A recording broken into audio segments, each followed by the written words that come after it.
there are those that just want to be left alone, and those that just won't leave them alone. Which one are you? The Ernest Hancock Show. Wow, wow, wow, I feel good. I knew that I wouldn't. Yeah, of course. After I got to spend some time with Sam Husseini. He's the communications director for the Institute for Public Accuracy, and he has a project. You can go check him out at WashingtonStakeout.com. Washington Stakeout. Oh, what's he staking out?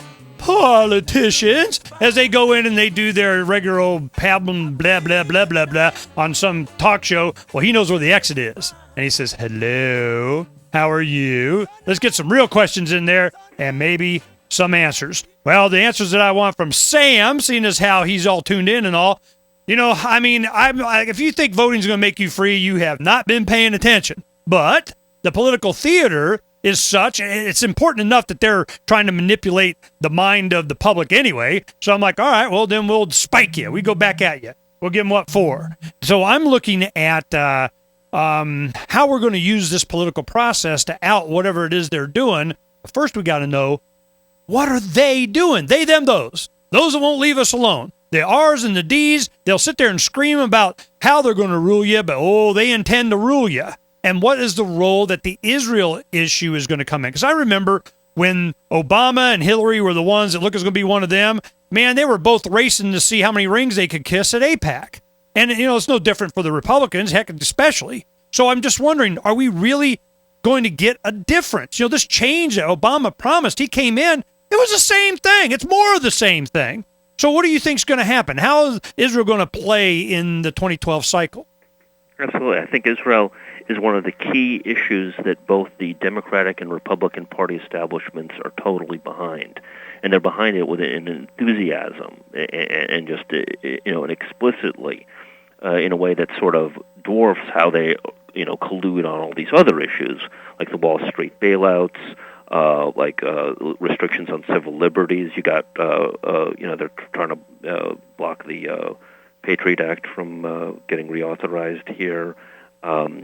Trade deals like NAFTA, all these corporate trade deals, just the general scope of the military budget, the Federal Reserve, all of these issues that both the Democratic and Republican establishments agree on.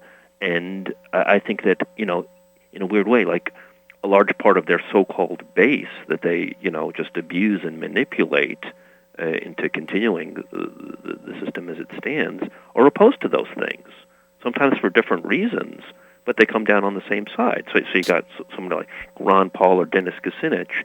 They're on the opposite side of their establishments on all of those issues. Do you think Dennis is going to run again? Who? Dennis Kucinich?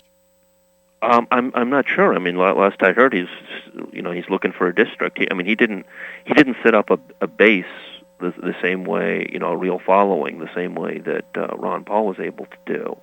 I think that it would be good if he ran personally.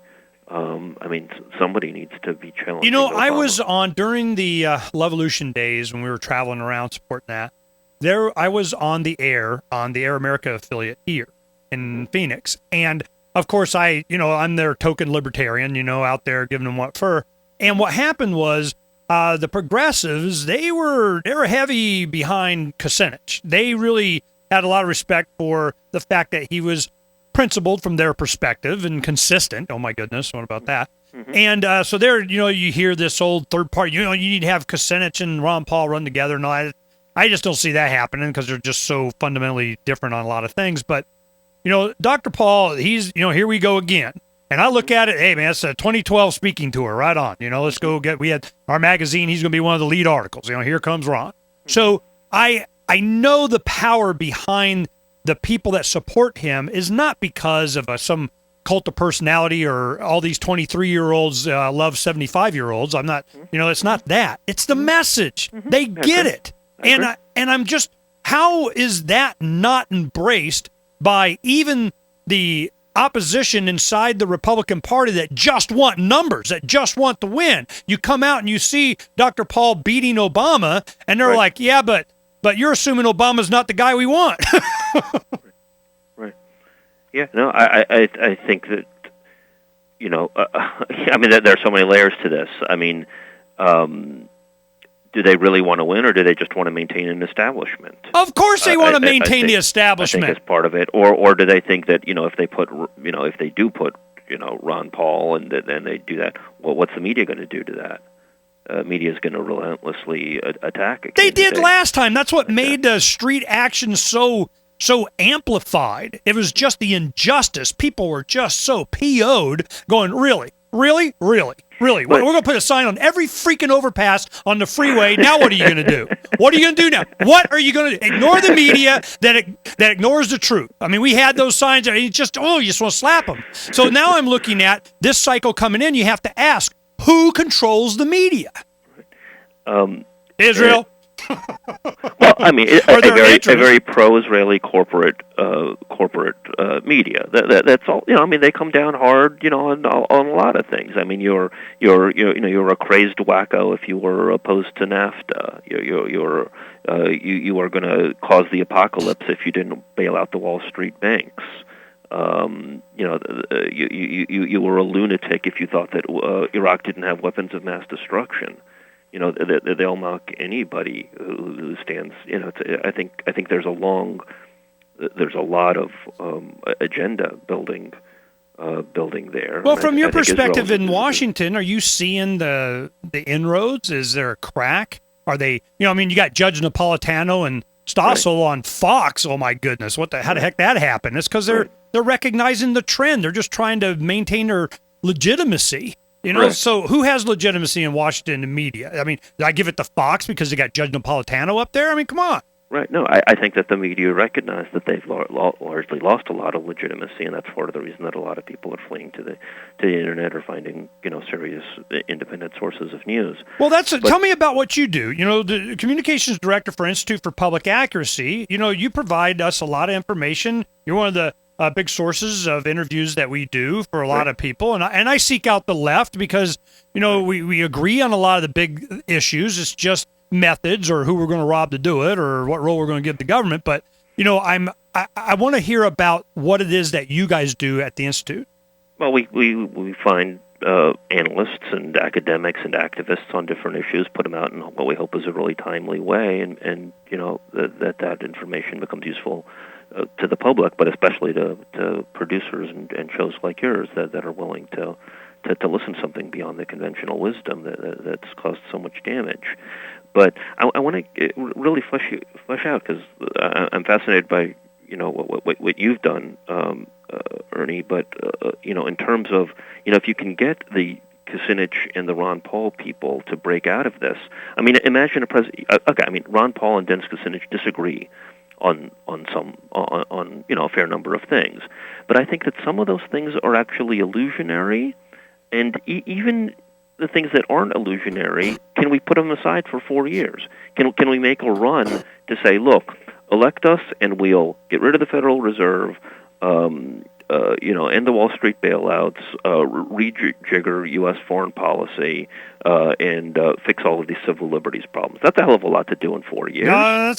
That's a chunk. The only problem is that I'm not so against that, other than I don't care about voting anymore. But the thing is that Dennis coming up, he's going to have to prioritize the progressive platform as it relates to entitlements. I mean, Dr. Paul even says, "Look, man, we're not going to." We're going to wean America off on a lot of these entitlements, but first, you can't even. It's not even possible if you're having this empire and this warfare state. So get rid of that, and then we'll start worrying about this over here. But what happens? Dr. Paul, 75, he doesn't make it a full term. Here comes Dennis, and we're going to reinstitute a priority shift again. You see my point? I do see your point. I think that. Let me give you an example of where I think some of the things, the questions are illusionary.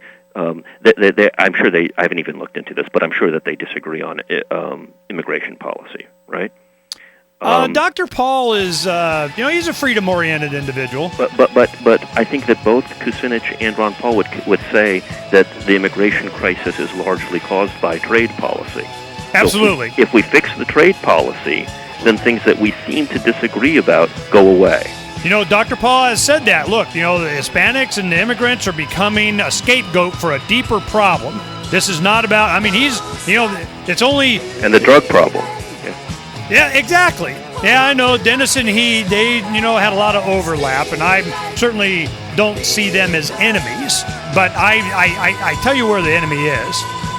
It's the media, the lamestream media, the media that's so last century. You want to help avoid that? Go to WashingtonStakeout.com. Sam Husseini's been a big help to the show, and we appreciate him coming on. Sam, stay right there. I want to talk to you for a second. We'll see you. We'll see you Monday. We're going to have reruns the next couple of days because we're finishing the magazine. Uncovering the secrets and exposing the lies. That's what readers of freedomsphoenix.com get every day. Readers of freedomsphoenix.com are constantly provided the information that detail the real news between the lines of propaganda about government policies and the true relationship we all have with coercive governments. Learn the true condition of our economy, innovations and technological breakthroughs in energy, health, computer science, and space travel. Learn the truth well before it's admitted to in the lamestream media, the media that is so last century. Corporate media has evolved into nothing more than distributors of government propaganda, but we now have a fantastic alternative. FreedomsPhoenix.com provides constant news updates on the issues that affect our lives in the most important ways. Our liberty and our property are under constant attack, and FreedomsPhoenix.com provides the understanding behind the propaganda while encouraging the participation of our readers. Join us at FreedomsPhoenix.com. That's freedoms with an S, Phoenix.com. FreedomsPhoenix.com, where the revolution between the ears has already matured.